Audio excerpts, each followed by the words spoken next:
Hello, this is Ken Barron. I'm with the National Association of Black and White Men Together. Today's video is on words and race. So do we say Latinx as a term because we respect trans people? Do we know about implicit bias as a phrase when, rather than being neutral, we have a preference for or an aversion to a person or group of people?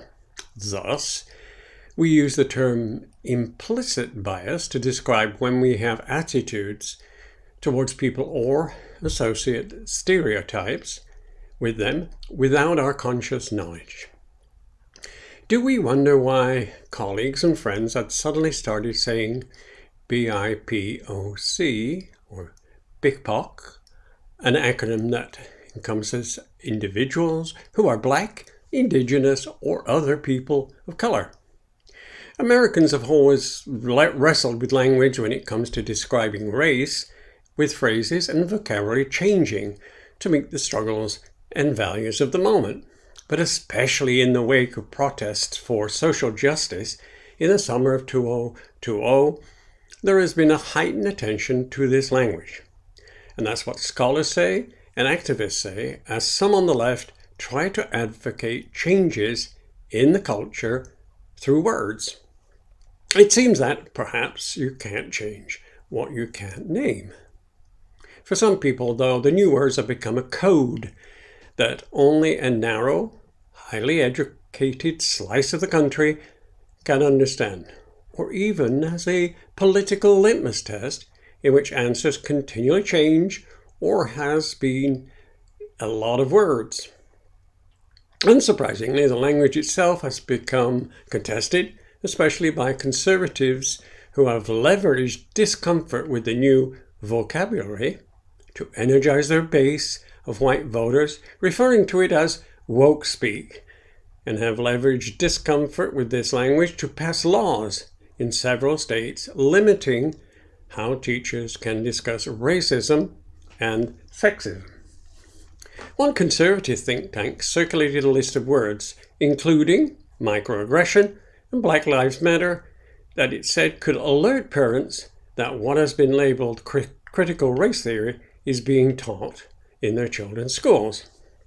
These phrases are introducing ideas that are new to many Americans. Gender-neutral terms that I've talked about before, like Latinx for people of Latin American descent, and also they-them pronouns. I've done blogs on that, and that refers to a single person, and it also could be terms like birthing parent or pregnant people instead of mother, and this is to be inclusive of trans people, and these are gaining some traction. Some activists defend the focus on language, saying that the way people use words is not mere symbolism, but is necessary to achieve justice. When you've been on the margin, being able to claim a language and a narrative and set of words to express yourself is for some incredibly important. Still, some other self-identified liberals who said they care deeply about social justice feel uncomfortable with some of the changes and the pressure that can be associated with them. Are you exhausted by the constant need to be wary, or that you'll instantly be labeled racist or anti-trans? Of course, rather than language that tries to guilt people into action, you could have a message that white people too could suffer from living in a society in which racial injustices and inequities persist. As a matter of history, implicit bias traces to the work of psychologists in the 1990s, when the field began to document and discuss the subconscious associations that cause people to harbor stereotypes. The effort to substitute, for example, enslaved people for slaves has long been advocated by many Black academics to emphasize the violence that defined American slavery and the humanity of those subjected to it.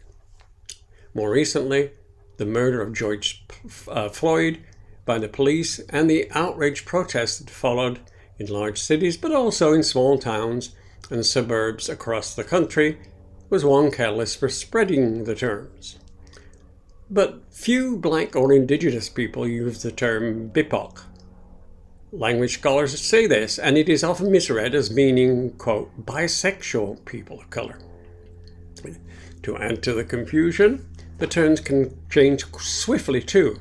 Some scholars are now arguing that implicit bias should be replaced with complicit bias, saying that the former has been used as a kind of exoneration from the biases one holds rather than a call to address them.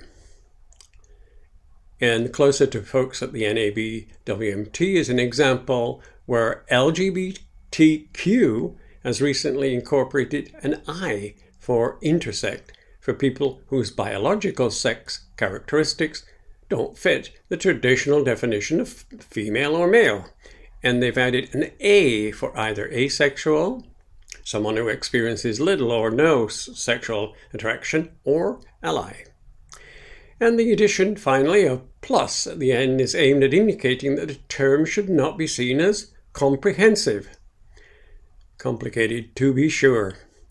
It can be hard to say on top of tweaks, which include words that distinguish between defining a person and describing a situation.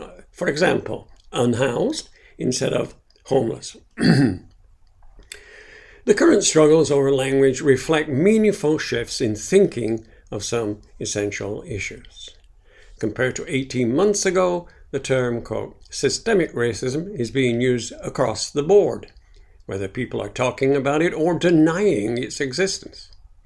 And that's according to the historian Ibram X. Kendi, whose great book, How to Be an Anti-Racist, has been widely read. Do you remember that the word queer once was a pejorative for gay, and this has been reclaimed as a self-affirming term, especially by younger generations of the LGBTQIA+ community. And then there's African American, which became prevalent in the 1980s after Jesse Jackson objected that black reduced the complexity of race to a skin color, and is now being superseded by black with a capital B to underline a shared political identity amongst disparate groups. So, what's the bottom line? Well, you can say Latinx all day, but if you're not doing the work to change, some people will not care. And some of these terms will endure, and some will not.